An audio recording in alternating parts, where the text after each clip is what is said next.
সংস্কারকে বিচ্ছিন্ন করে বাংলাদেশে যদি কোনো নির্বাচন অনুষ্ঠিত হয় তাহলে অতীতের মতো পুরনো কাঠামোতে ফিরে গিয়ে বাংলাদেশে ফ্যাসিবাদ স্বৈরতন্ত্র প্রতিষ্ঠিত হবার রাস্তা প্রশস্ত হবে। বিদেশি নানা চক্র এবং দেশীয় আওয়ামী তোষররা নানাভাবে দেশের রাজনীতিকে অস্থিতিশীল করে তোলবার চেষ্টা করছে। ক্ষমতার ভারসাম্য, জবাবদিহিতা এবং বিকেন্দ্রীকরণকে নিশ্চিত করবার জন্য মৌলিক সংস্কারের প্রশ্নে রাজনৈতিক দলগুলোকে একমত হতে হবে। বাংলাদেশে আর যেন কখনো এমন কোনো সময় ফিরে না আসে, এমন কোনো দুঃশাসন ফিরে না আসে যার বিরুদ্ধে বাংলাদেশের মানুষকে রাস্তায় নেমে আবারও জীবন দিতে হয়। কোন রাজনৈতিক দল ক্ষমতায় আসার পরে জুলাই সনদের ব্যত্যয় যদি ঘটায়, অবশ্যই বাংলাদেশের জনগণ সেই রাজনৈতিক দলকে প্রত্যাখ্যান করবে। বাংলাদেশে বর্তমানে যে ক্রান্তিকালীন সময় অতিবাহিত হচ্ছে, সে সময়টাতে রাজনৈতিক দলগুলোকে বাংলাদেশের স্বার্থের প্রশ্নে একতাবদ্ধ থাকার আমরা আহ্বান জানাই। বিদেশি নানা চক্র এবং দেশীয় আওয়ামী তোষররা নানাভাবে দেশের রাজনীতিকে অস্থিতিশীল করে তোলবার চেষ্টা করছে। আমরা ফ্যাসিবাদ বিরোধী রাজনৈতিক দলগুলো এবং পক্ষগুলো যদি ঐক্যবদ্ধ থাকি, তাহলে কোনোভাবেই বাংলাদেশে আওয়ামী ফ্যাসিবাদ পুনর্বাসিত হওয়ার, পুনরুজ্জীবিত হওয়ার সুযোগ পাবে না।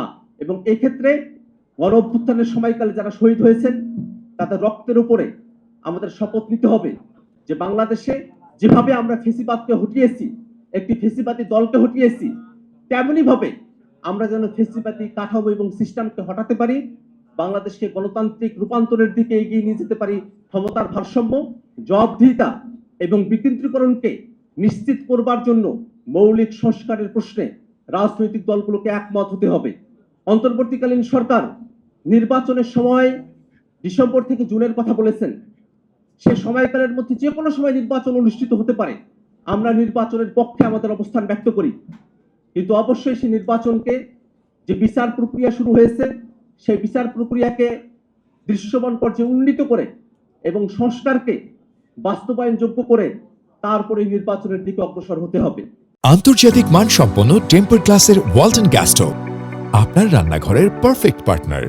বাংলাদেশে আর যেন কখনো এমন কোনো সময় ফিরে না আসে, এমন কোনো দুঃশাসন ফিরে না আসে যার বিরুদ্ধে বাংলাদেশের মানুষকে রাস্তায় নেমে আবারও জীবন দিতে হয়।